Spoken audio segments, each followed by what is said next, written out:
Hello, everyone. Today I'm practicing a very interesting exercise.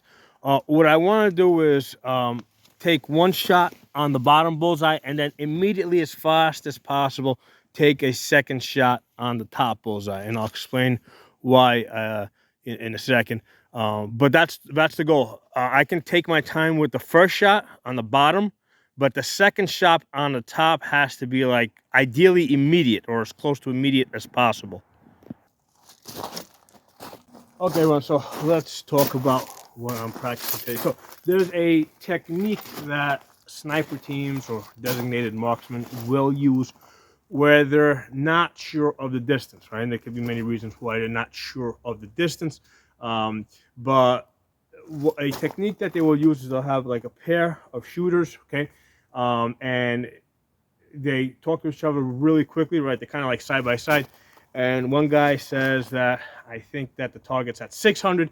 The other guy says I think the target's at 700. Okay. And what will happen is the first one will aim, let's say, at 600, right? He'll have a holdover for 600, and the second one will have a holdover for 700, and they'll do a countdown, 3, 2, 1, and they'll both pull the trigger at the same time. So one of those bullets should hit the target. Okay, so that's what that's the technique that this is based off. Now, in the way I'm practicing it, right? I'm practicing it as a person that is by themselves, right? Um, and I find myself in a I don't know SHTF type of situation, and there's a threat at a distance that I'm not completely sure. Okay. So, and here's the thing: it's like, how can I not be sure of the distance? Well, here's the thing: depending, like, if you're in the woods and then you go into like, if you're normally in the woods and then you're in an open area, it's really easy to lose your sense of distance. Okay.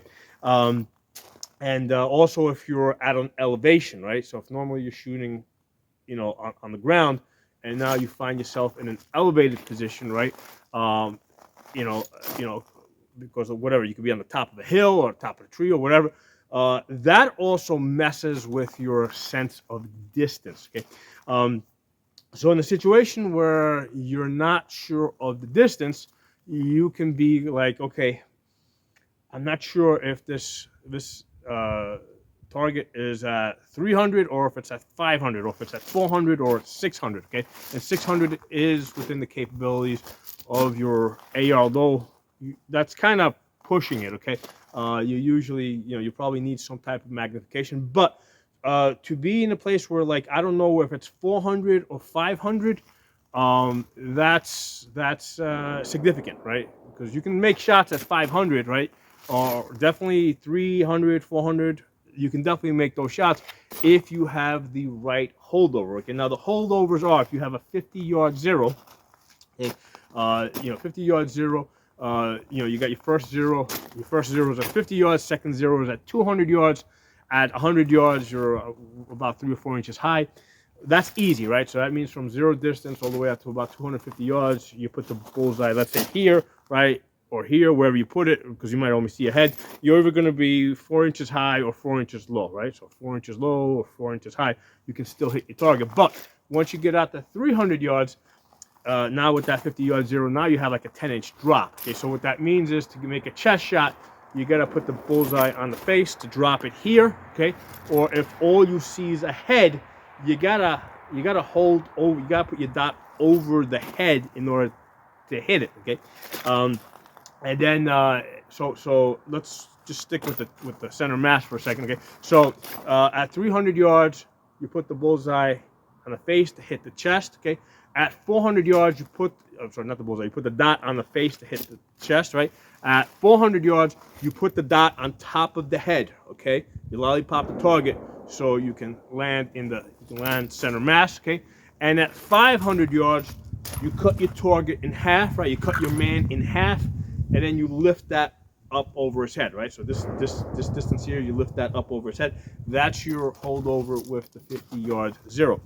Now, question becomes, how do you know the distance, right? If you don't have a rangefinder, or if you don't have the time to access a rangefinder, well, if you have an LPVO, A lot of times there's auto ranging features in there, which is great. But part of the problem with LPVOs is when you're moving and shooting awkward positions, even if you have like a $1,500 LPO, like I have one, you know, there's eye relief issues, there's eye box issues.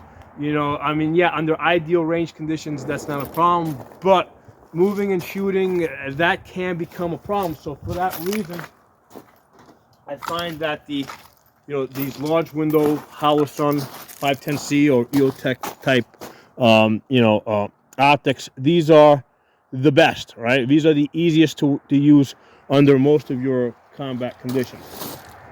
It's a little brighter for you guys so you guys can see it. I mean, I can see it fine, but I just want to get you guys to be able to see it through the camera. All right, there you go. I got it. There you go. Now you can see it. I had to open up the map, make it a little bit brighter so that you guys. So, and the nice thing about this is you can be moving and shooting. You can be in the vehicle, and you can see how, you know, you can track that a lot easier. I cannot do this with an LPVO. Okay, so the thing is, how are we able to range estimate since we don't have like the auto ranging features of the LPVO? So let me pull out the reticle.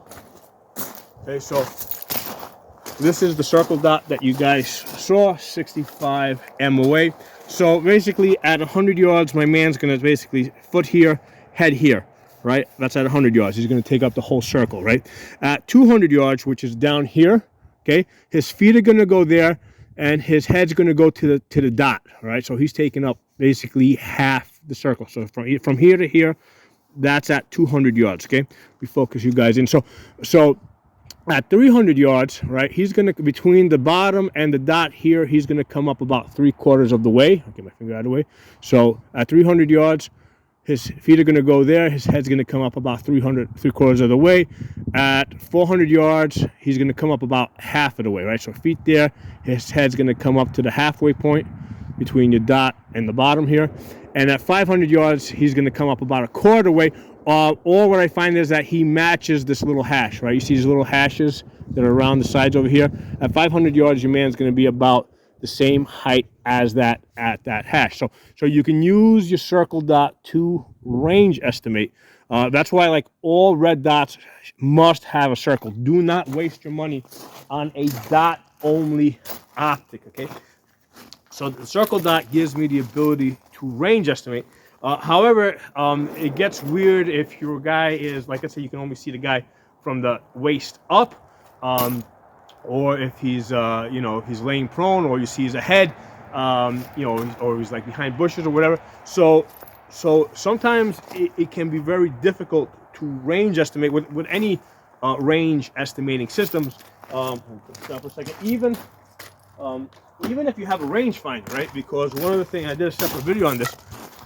If you're trying to use your rangefinder to an area like this in the woods, right? So you put your range. What happened is the laser is not necessarily hitting and bouncing off of the thing that you think that you want to get a range on, right? Because there's all sorts of trees out there and other, you know, things, you know. So you might think that you're getting a range readout on a person, and in fact you're getting a tree that's like 3/4 of the way there or half the way there. So that's the problem that I have found with rangefinders. In realistic type of situation, and it doesn't have to just be in the woods. I did a video where I was at an airport trying to find, you know, get a range on an airplane that was like, from my distance, it was underneath a bridge, right? From my view, it was like I was trying to view it from underneath a bridge, and the readout that I was getting was of the bridge, not the plane that was behind it. Okay. So your rangefinders, they can definitely be off, and if you're trying to use some other ranging tool, right, whether it's an auto ranger like in an LPVO or the circle dot, that can be off too. And also if you're looking down from elevation, that can throw things off.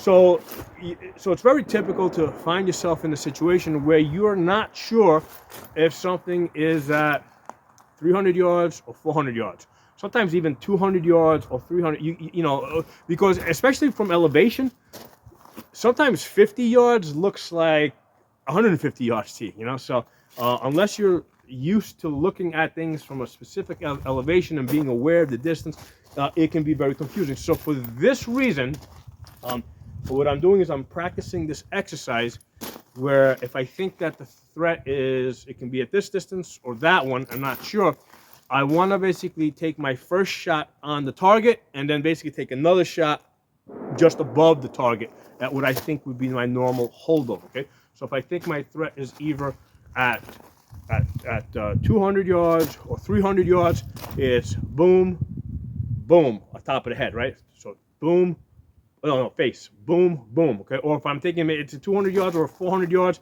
it's boom, boom. So you gotta be able to transition quickly from one holdover to the other. So I'm gonna do an exercise here where I'm shooting those two targets that I showed you above. The first shot, I can take my time a little bit to set it up, to get myself into position. But once I take the first shot, I have to, I ideally take the second shot immediately, okay? So ideally it's gotta be like boom, boom, okay? Not that I think I'm gonna be that good, but that's what you want, boom, boom. In an ideal world, you're working with a friend and you're each having, you each have the two different holds and you do a 3-2-1, you pull the trigger at the same time, both bullets leave the barrel about the same time. So here, in this exercise, we're working alone, so you gotta take those two shots back to back. Now, keeping in mind that the bullet is gonna get down there, especially at distance, the bullet is gonna get down there before the sound gets down there, okay? So they're gonna, so they're not gonna hear the gunshot immediately. They're gonna hear the impact, or maybe see the impact, and it might take them a second to realize what's even happening, right? In which case you take your second shot, right? But it's gotta be quick before they like, oh shit, that was a bullet. I gotta, take cover or hit the ground or move, basically, okay? So let's try this. And the way I'm doing this, I'm gonna do this basically from a kneeling position off some type of cover, some type of, so I'm not bagging this, I'm not off a bipod. This is basically an improvised shooting position. So we're not expecting like a super tight group here, this is, we're looking for combat accuracy here.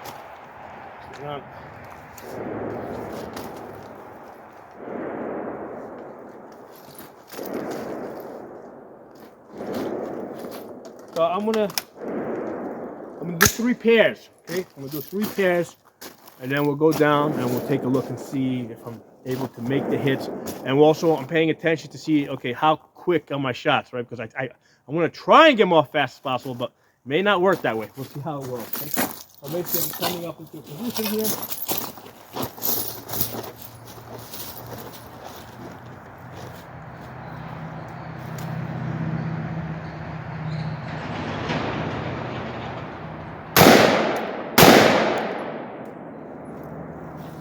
So I think that was pretty slow.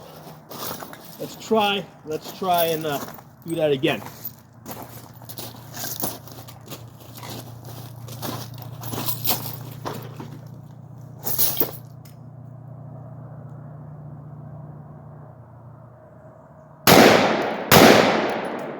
Okay, that was a little bit faster. Now, one of the things I'm doing is when I'm going down this position, I'm letting out the sling, right? There's the fast loop slip. This one's from Brash Tactical. That gives me, it's a lot more comfortable for me to work, once I, to get into that position, if I let the sling out a little bit. So if you don't have a fast loop sling, get one. It makes working with a rifle a lot easier, okay? So let's do this again.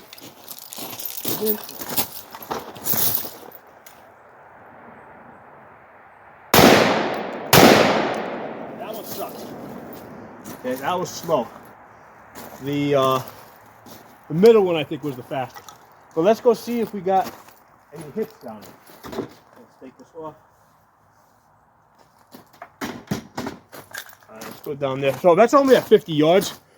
So, yeah, you definitely want to practice this at closer distances before you try taking it out a little bit further. See how fast you can get your timing.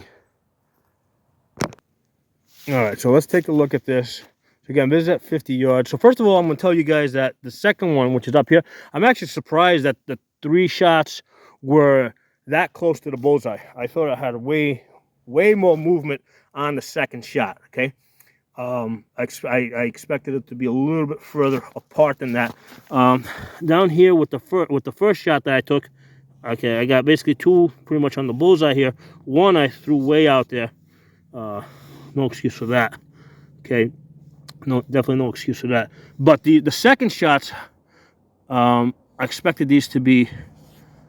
I didn't expect them to be that tight on that, on that follow-up shot at the elevated position. I want to try this again with the 9mm AR. Let me pause this camera and take you guys back up there. All right, everyone, we're gonna do this now with a 9mm AR. Okay, great thing about doing this exercise with a 9mm AR, it is half the cost. Okay, 9mm AR right now I can still get target ammo, $250 for 1,000 rounds. Okay, target 223, right? It's $500 for 1,000 rounds. Okay, so 223 is at least twice as expensive as your 9mm. Okay, and the good thing about the 9mm, AR, right, in the direct blowback, is that the recoil is almost identical to the 5.56 AR. Okay, in some cases I actually think that it's a little bit more, right, because it's direct blowback. And usually when I shoot these two side by side, the AR-15 with 5.56, it feels a lot smoother. So training with the 9mm AR, I think, will make you better on a 5.56, right? Because this is a little bit rougher than your standard AR-15. So this is actually the second time I'm going through this, because I had forgotten that I had a 20-yard zero on this, which allows me to get all the way out to 100 yards.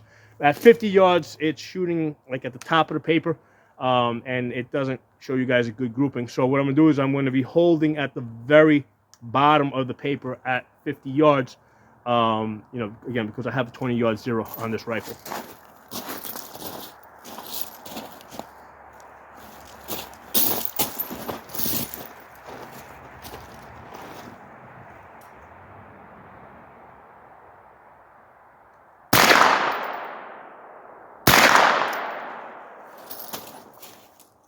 So that was interesting.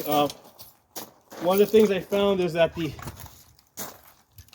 hold adjustment, that was actually messing with my mind a little bit, because I want to go to the center of the paper, and it's like, no, I gotta go to the bottom of the paper. So that's one of the things that you have to overcome as you're adjusting with these, playing with these different holdovers. Okay. So in my mind, I was like, no, not center of the paper. I had to bring it down twice. I had to like I went to the center, and then I had to come down to the bottom. Okay, so let's try it again.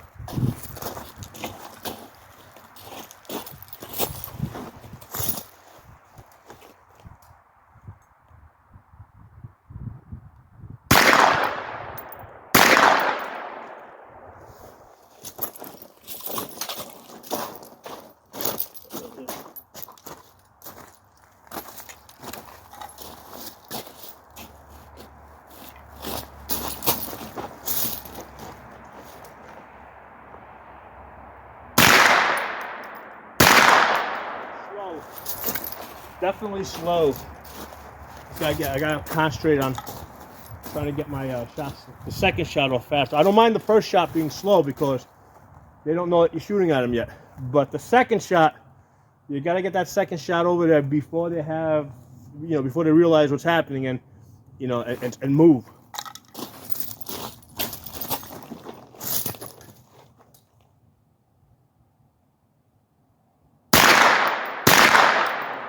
That was a lot better. Do this one more time.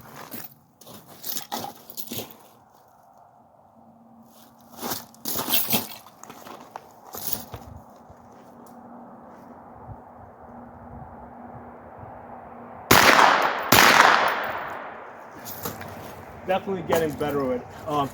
It doesn't take a lot, all right? You don't need to do hundreds of rounds to get quick with this follow-up, but you just gotta do it, and even if you're doing it for the first time, within 50 rounds, you will see a definite improvement, as you go from one target to the next target. Let's go down there and see what it looks like on the paper.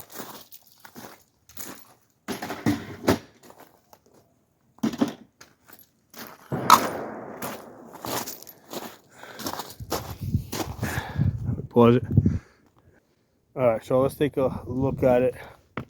It's the same target that we had before. All right, so again, shooting at the bottom.